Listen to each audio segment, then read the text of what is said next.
Ora, viva mais uma vez, caros amigos, minha galera habitual. Hoje tenho aqui um texto que achei de muito interesse a nível histórico e que é extraído de um volume da História Universal, publicado pelo Público, e que é assinado por Luís Adão da Fonseca.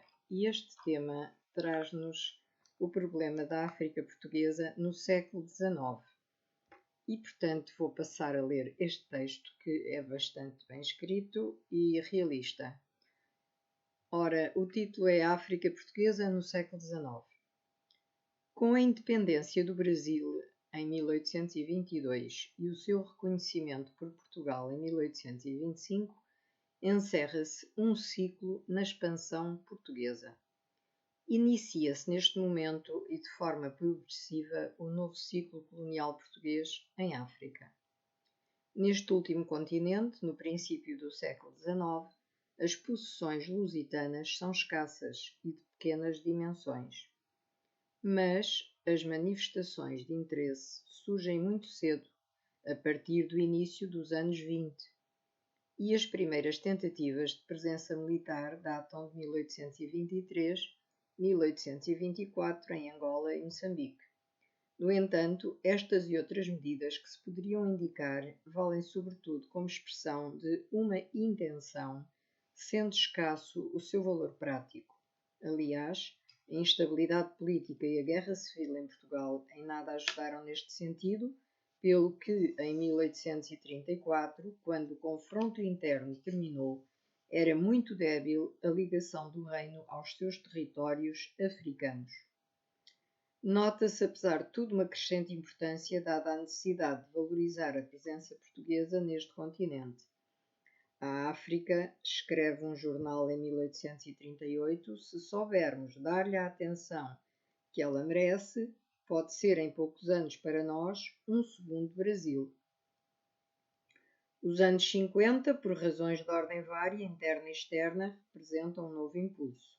Nomeadamente, foram dados os primeiros passos num plano de expansão territorial e de valorização económica em Angola. No entanto, a grande mudança tem lugar na década dos anos 70, com consequências tanto no domínio económico como no lançamento das bases da organização colonial, que vão caracterizar a situação nos anos seguintes. Pode afirmar-se assim que nesta conjuntura nasce um novo projeto colonial português, caracterizado pela consciência de que importa inserir as possessões africanas no movimento geral do moderno desenvolvimento económico através da alteração profunda da prática seguida até então.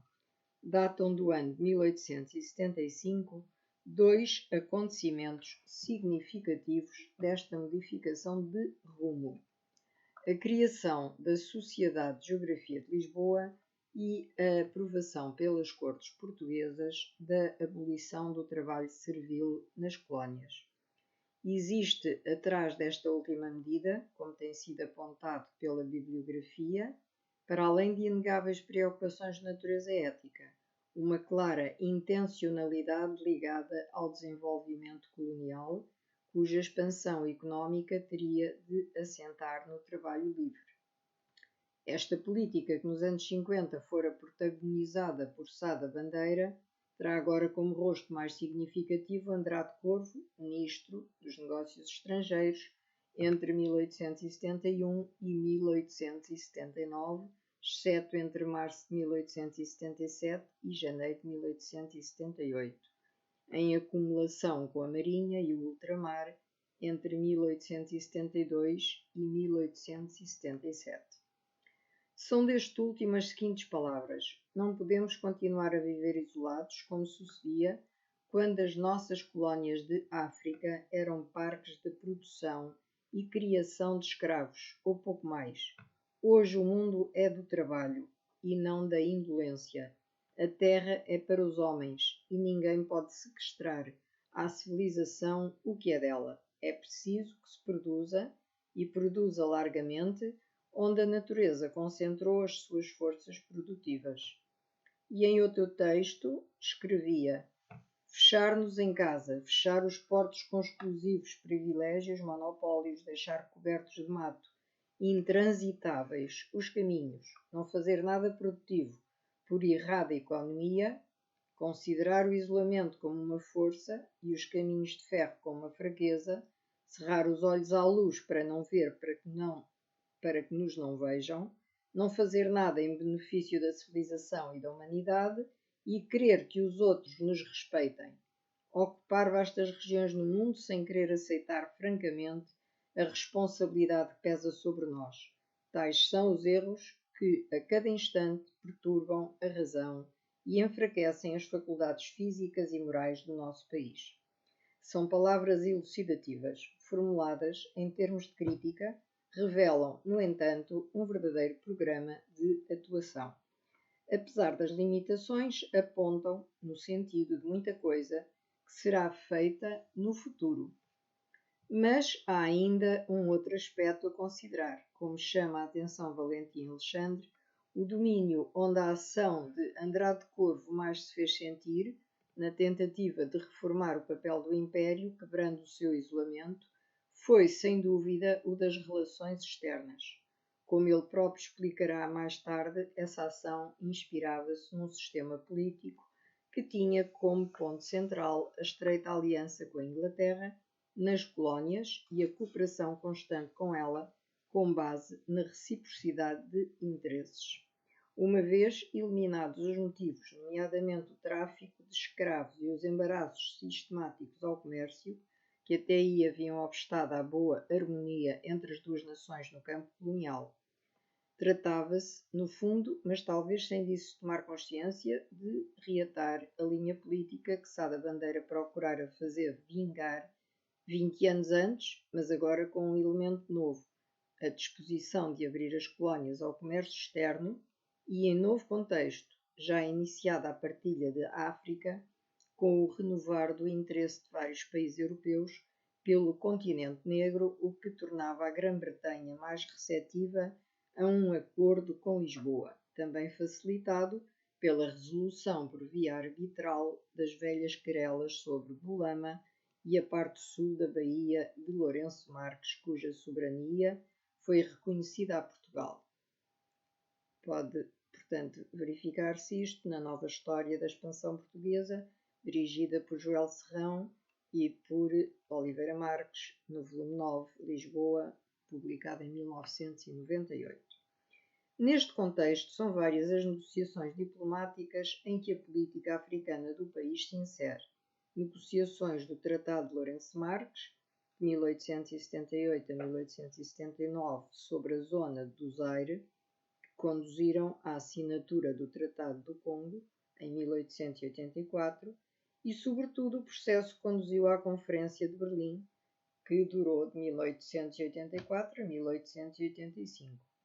Com resultados inferiores ao que amplos setores do país teriam desejado, mas compreensíveis, tanto em função da complexa teia de interesses em jogo, como das reais possibilidades lusitanas, constituiu um ponto de partida para a intensificação da presença e da ocupação portuguesa no interior do continente, operações militares, explorações geográficas, intensificação missionária.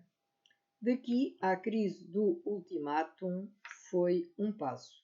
Como consequência da Conferência de Berlim, o posicionamento de Portugal conheceu algumas alterações importantes.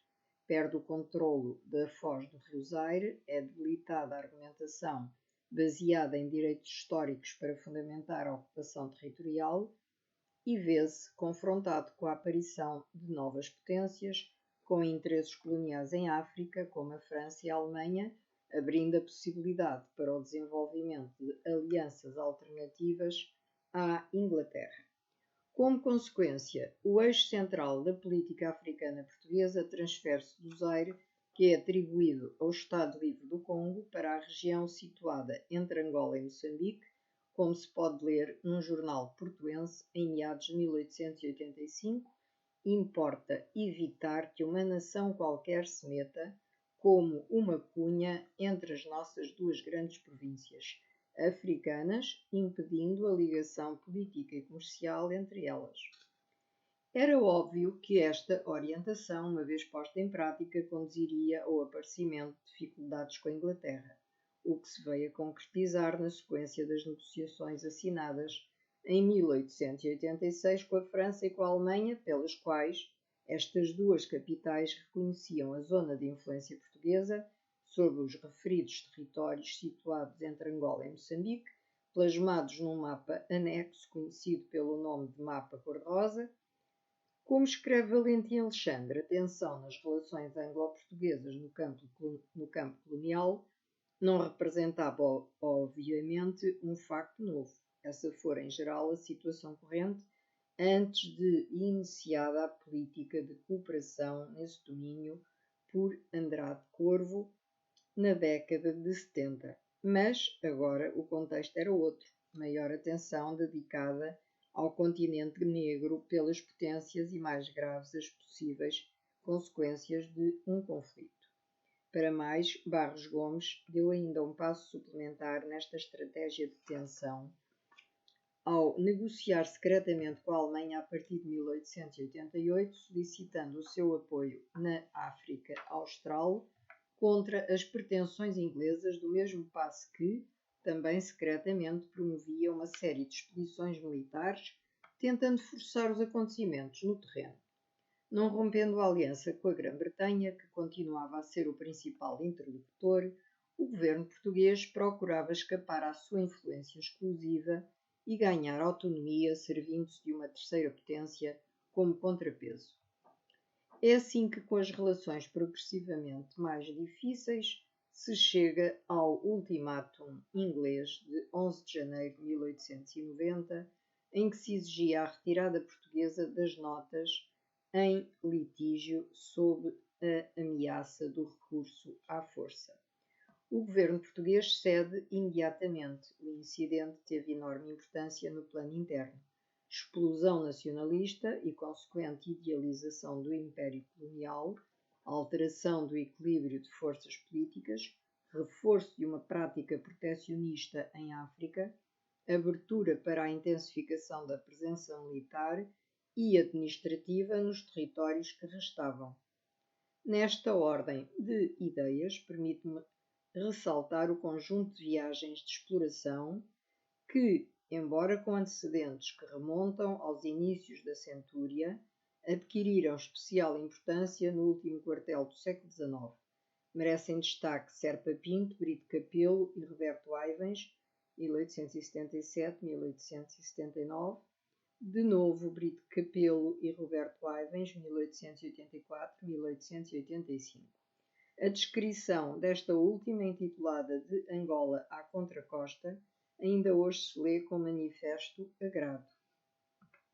Resumindo a importância deste período da história da expansão portuguesa, Valentim Alexandre sublinha fundamentalmente 5 vetores fundamentais. O significado, em primeiro lugar, destes anos como os da formação do terceiro ciclo ultramarino lusitano, decorrente do termo do ciclo luso-brasileiro. Segundo, a importância que teve ao nível do imaginário político-nacional, transformando a questão colonial em algo que ultrapassa a simples dimensão da lógica económica. Terceiro, a necessidade de se ter em conta a dualidade de orientações que, apesar de tudo, se encontra ao longo do século e o consequente debate político. Em quarto lugar, a importância das dificuldades que, oriundas de diversas instâncias, esta política teve de enfrentar setores africanos e aparelho de Estado colonial ligado ao antigo regime, incompreensão em Portugal, sobretudo na fase inicial da necessidade das reformas, limitações económicas nacionais. Finalmente, em quinto lugar, implicações da problemática colonial ao nível da política externa. Com base nestes vetores, o autor que estamos a seguir conclui: o colonialismo português deixava, ao findar o século XIX, algumas heranças evidentes que foram marcar o futuro do país. um corpo territorial já definido, abrindo o campo a uma mais extensa implantação. Uma forte corrente nacionalista muito ligada à expansão imperial. Setores económicos relacionados com o mercado africano, agora um pouco mais consistentes. Por seu turno, as campanhas de ocupação, já iniciadas nos anos 80 e continuadas nas 3 décadas seguintes, irão conferir um novo peso e um novo prestígio à instituição por elas responsável, o Exército. Mas, além dessas, havia uma outra herança de 800, mais insidiosa, a difícil relação com a realidade colonial, modernizantes, mas incapazes de agir eficazmente sobre o real, deixando perpetuar-se no ultramar formas sociais arcaicas, próximas do tráfico negreiro e da escravatura, as élites portuguesas tenderam a refugiar-se na retórica e no juridicismo, fabricando diplomas legais nunca aplicados, que serviam sobretudo para confortar a boa consciência nacional e para fornecer argumentos de resposta a ataques externos. Mas este não é já um problema específico da questão colonial. É apenas uma parte do drama de toda a modernidade portuguesa. E, portanto, aqui fica este texto que foi escrito, como citei, por Luís Adão da Fonseca, com muita clareza e muita sabedoria e pesquisa. Por hoje é tudo o que tenho para vos oferecer e até amanhã, se Deus quiser. Um resto de boa noite para todos e fiquem bem.